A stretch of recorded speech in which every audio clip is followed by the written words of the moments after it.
ఉన్న బంగారాన్ని విడిపించి ఆ రోజు ఆన్లైన్ రేటుకే మేము కొంటాం. Sharma gold company. నమస్కారం, వెల్కమ్ టు సుమన్ టీవీ. నేను గీతాంజలి. ప్రస్తుతం మనతో పాటు ప్రముఖ జ్యోతిష్యులు బ్రహ్మశ్రీ నందిబట్ల శ్రీహరి శర్మ గురువు గారు ఉన్నారు. వారితో మాట్లాడదాం. గురుగారు నమస్కారం అండి. వాగర్థావివ సంపృక్తౌ వాగర్థ ప్రతిపత్తయే జగతః పితరౌ వందే పార్వతీ పరమేశ్వరౌ. సదాశివ సమారంభాం శంకరాచార్య మధ్యమాం అస్మదాచార్య పర్యంతం వందే గురు పరంపరాం. ఆదిత్యాయ చ సోమాయ మంగళాయ బుధాయ చ గురు శుక్ర శనిభ్యశ్చ రాహవే కేతవే నమః. శృంగేరి జగద్గురు పీఠాధిపతులకి, కంచి పీఠాధిపతులకి నమస్కారములు తెలియజేసుకుంటూ కార్యక్రమాన్ని ప్రారంభిద్దాం. కార్తీక మాసం చూస్తూనే అయిపోయింది గురువు గారు.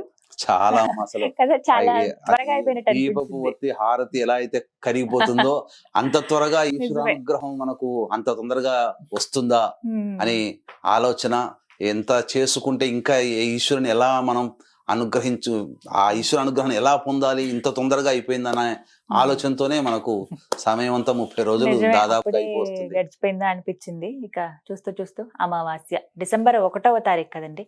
ఆ రోజున ప్రత్యేకంగా ఏమైనా విశిష్టత ఉందా అండి? కార్తీక మాసము అసలు సహజంగా అమావాస్య అంటేనే చాలా విశిష్టతమ్మ. ఎందుకనంటే సకల లోకానికి ప్రాణదాత అయినటువంటి సూర్య భగవానుడు ఉండేటువంటి రోజు, పైగా ఆదివారము రవికి సంబంధించినటువంటిది. ఆదివారము అమావాస్య రావడం అనేటువంటిది చాలా విశేషమైనటువంటిది. పైగా మనకు జ్యోతిష శాస్త్రం ప్రకారము పగలు పుట్టినటువంటి వాళ్ళకి పితృకారకుడు రవి, రాత్రి పుట్టినటువంటి వాళ్ళకి శని భగవానుడు పితృకారకుడు. కాబట్టి ఈసారి విశేషం ఏంటంటే అనురాధ నక్షత్రం కూడా, అనగా శని భగవానుడికి సంబంధించిన నక్షత్రం కూడా కలిసి రావడం చాలా విశేషం అమ్మ. కాబట్టి ఆదివారము అమావాస్య మరియు అనురాధ నక్షత్రం, కాబట్టి ఇది చాలా అత్యద్భుతమైనటువంటి అమావాస్యల్లో ఇది కూడా ఒకటి అని చెప్పవచ్చమ్మా. మరి ఆ రోజు ఈ అనురాధ నక్షత్రం వారు కావచ్చు, వాళ్ళు ఏమైనా పూజలు గాని ఏమైనా నియమాలు గాని పాటించాలా అండి? అలా నక్షత్ర ప్రకారంగా చూసుకుంటే అటువంటిది ఏం లేదమ్మా. కాకపోతే ఆదివారం అమావాస్య రావడమే విశేషమైతే శని భగవాన్ సంబంధించినటువంటి నక్షత్రం రావడం కూడా చాలా విశేషం. అందులోనూ శని పీడలతో చాలా మంది ఇబ్బంది పడుతుంటారు. కాబట్టి ఆ రోజున చక్కటి పరిహారాలు కూడా పాటించుకున్నా, అనగా వృషభ, మిథున, కర్కాటక, సింహతుల, వృశ్చిక, మకర, కుంభమీన రాశిలో జన్మించిన వారికి భవిష్యత్తులో రేపు మార్చి నుంచి శని భగవాన్ కూడా మారుతున్నాడు వచ్చే సంవత్సరం. కాబట్టి ఆ శని భగవాన్ యొక్క మార్పు వలన కూడా కలిగేటువంటి వాళ్ళకి కూడా, అనగా ద్వాదశ రాశుల వాళ్ళకి కూడా శని కర్మాధికారి కాబట్టి కర్మదోషం తొలగించుకునే ప్రక్రియ ఈ ఆదివారం అమావాస్య రోజు రావడం చాలా విశేషం. మరి ఆ రోజు ఏం చేయాలండి? అసలు నియమంగా ఏమైనా పాటించాల్సి ఉంటుందా ప్రతి ఒక్కరు? సహజంగా అమావాస్య అనేటువంటిది అనేసరికి చాలా మందికి వీక్షించేటువంటి సుమన్ టీవీ ప్రేక్షకులు కూడా గుర్తొచ్చేటువంటిది పితృదేవత సంబంధించినటువంటి తిథి. కాబట్టి ఆ రోజున పితృ కార్యక్రమాలు గనక చేసుకుంటే పితృదేవతల అనుగ్రహం కలుగుతుంది. ఈ రోజున మనం అనుభవిస్తున్నటువంటి అన్ని సుఖభోగాలకి లేదా అన్ని రకాలైనటువంటి దుర్యోగాలకి కారణం పితృదేవతల అనుగ్రహం, శాపమే కారణం. కాబట్టి అనుగ్రహం కలిగితే సుఖం కలుగుతుంది, వాళ్ళ శాపం కలిగితే ఆగ్రహం కలిగి వాళ్ళు మనకు వచ్చేటువంటి మంచిని కూడా మన దాకా రానివ్వరు. అంటే ఇక్కడ పితృదేవతలు శాపం పెడుతున్నారని కాదమ్మా, వాళ్ళ క్షుద్బాధలు తీర్చడం వారసులుగా మన బాధ్యత. ఏ వేదమైనప్పటికీ కూడా అమ్మా దైవాన్ని పూజించమని చెప్పలే, కానీ అన్ని వేదాలు పితృదేవతల్ని పూజించమని చెప్పబడింది. కాబట్టి మనిషి అన్నవాడు తన కనిపించినటువంటి తల్లిదండ్రులకి ఈ యొక్క ఆదివారం అమావాస్య కలిసి వచ్చినటువంటి డిసెంబర్ 1వ తారీఖు రోజున పితృ కార్యక్రమాలు, కనీసము పితృదేవతల చిత్రపటం దగ్గర దీపారాధన చేసి తర్పణాది కార్యక్రమాలు చేయాలి. తర్వాత రావి చెట్టు దగ్గర మళ్ళీ దీపారాధన చేసి ఆ రోజున శివాయ నమః అంటూ 41 ప్రదక్షిణలు చేసి ఉత్తరం వైపున ఫేస్ పెట్టి శివ అష్టోత్తరం 3 సార్లు గనక పారాయణం చేసినట్లయితే తప్పకుండా దీప పెట్టడం వల్ల పితృదేవతానుగ్రహంతో పాటు శివయ్య అనుగ్రహం కూడా వచ్చి చేరి మనము సంతోషంగా ఉంటాం, ప్రశాంతంగా ఉంటాం. ముఖ్యంగా మానవుడికి కావాల్సింది ప్రశాంతతేనమ్మా, అన్ని అవసరం లేదు. ప్రశాంతతకరమైనటువంటి జీవితం ఉంటే వాడు రాజుతో సమానం. అదే కోరుకుంటారండి అందరూ. ప్రత్యేకించి శనిపీడల్లో భాగంగా ద్వాదశ రాశుల వారికి ఏదో ఒక రకంగా శని బాధలు అయితే ఉంటాయండి. అందులోనూ మకర, కుంభం, మీన రాశుల వాళ్ళకి ఏలినాటి శని ప్రభావం ఉంది కదా, వారు ఏమన్నా ప్రత్యేకంగా శనిపీడలకు ఏమన్నా చేసుకోవచ్చునమ్మా. ముఖ్యంగా ఈ సంబంధించినటువంటి ఈ ఆదివారం అమావాస్య రోజున పొద్దున్నే కాలకృత్యాదులు తీర్చుకొని, ముఖ్యంగా నది దగ్గర ఉన్న వాళ్ళైతే నది స్నానం చేస్తే గంగా స్నానం చేసిన పుణ్య ఫలితం దక్కుతుంది. తలాంచి శుభ్రం చేసుకోవాలి.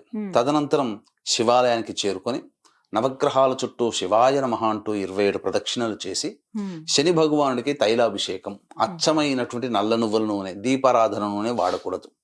ఆ తైలాభిషేకం జరిపించిన తర్వాత అక్కడ ఎలాగో దీపారాధన చేస్తాం. తదనంతరం అన్నము నల్ల నువ్వులు కలిపిన 8 ముద్దల నైవేద్యంగా పెట్టడం. తర్వాత వృద్ధాశ్రమంలో ఆ వృద్ధులకు ఏదైనా తినే పదార్థాలు, పండ్లు ఇట్లాంటి కార్యక్రమాలు పంచవచ్చు. పారిశుద్ధ్య కార్మికులకి, వికలాంగులకి ఏదైనా గాని సహాయం చేసినా, ధన సహాయన, ధన రూపేణ, వస్తు రూపేణ సహాయం చేసినా ఆ శనీశ్వరుని యొక్క అనుగ్రహం చాలా తొందరగా కలుగుతుంది. ఇక దానాది కార్యక్రమాలు, శనికి సంబంధించినటువంటి ఇనుపమేకు, ఇనుపబాని, నల్ల నువ్వుల నూనె, నల్ల నువ్వులు, అలాగే నల్లటి వస్త్రము, ఇవన్నీ కూడా దానం చేయవచ్చు. ఉప్పు, బెల్లము, అలాగే పత్తి, ఇవన్నీ కూడా మృత్యు సంబంధమైనవి కాబట్టి అనారోగ్యంతో బాధపడేటువంటి వాళ్ళు వీటిని దానం చేయవచ్చు. ముఖ్యంగా ఆ రోజున చేయవలసినటువంటి పనులు నదీ స్నానము. నదీ స్నానం లేకపోతే కనీసము మన ఇంట్లో ఏ నది నుంచో తెచ్చుకున్న నీళ్లు ఉంటాయి కదా, బకెట్లో వేసి ఆ బకెట్లో శిరస్సును చల్లుకోవాలి. కానీ సూర్యోదయాత్ పూర్వమే స్నానం చేయాలి, ఇది నియమం. ఇక చెయ్యకూడని పనులు అటువంటి ఏంటంటే మాంసాహారం భుజించకూడదు, దాంపత్యము పనికిరాదు, ఒంటికి నూనె రాసుకోకూడదు, తర్వాత ఈ తులసి ఆకులు, మారేడు ఆకులు తెంచకూడదు. ఆదివారం అమావాస్య రోజున ఇటువంటి పనులు చేయకూడదు. ముఖ్యంగా ఇంట్లో సూర్యోదయాత్ పూర్వమే ఇల్లంతా కూడా తుడుచుకోవాలి.